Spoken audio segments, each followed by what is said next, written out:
தன்னோட வெள்ளை யானை ஐராவதத்துல ஏறிக்கிட்டு தேவகுருவை தேடி போறாரு. ஆனா எங்க தேடினாலும் குருவை காணவே இல்லை. குரு இல்லைன்னா வேள்விகள் எதுவுமே பண்ண முடியாது, தேவர்களாம் எப்படி நலமா இருக்க முடியும், இதுக்கு என்ன பண்றதுன்னு சொல்லிட்டு பிரம்மதேவனை போய் பார்க்கறாரு. பிரம்மன்ட்ட விஷயத்த சொன்னா பிரம்மன் சொல்றாரு, குரு இல்லாம தேவர்கள் இருக்கிறது கஷ்டம்தான், தேவகுருவை கண்டுபிடிக்கிற வரைக்கும் தற்காலிக குருவா யாரையாவது வச்சுக்கலாம்னு சொல்றாரு. யாரை வச்சுக்கலாம் நீங்களே சொல்லுங்க அப்படின்னு சொல்லி இந்திரன் கேட்டவன பிரம்மா சொல்றாரு, துவஸ்டாங்கிற அரக்கனோட பையன் விஸ்வரூபன். அவன் அரக்க குலத்தை சேர்ந்தவனா இருந்தாலும் ஆசார அனுஷ்டானங்கள்லாம் நல்லா கடைபிடிக்கிறவன், அதனால அவனையே குருவா வச்சுக்கலாம்னு சொல்றாரு.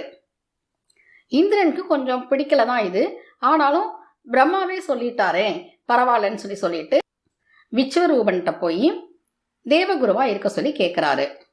அந்த 3 தலைகள் இருக்க விஸ்வரூபனும்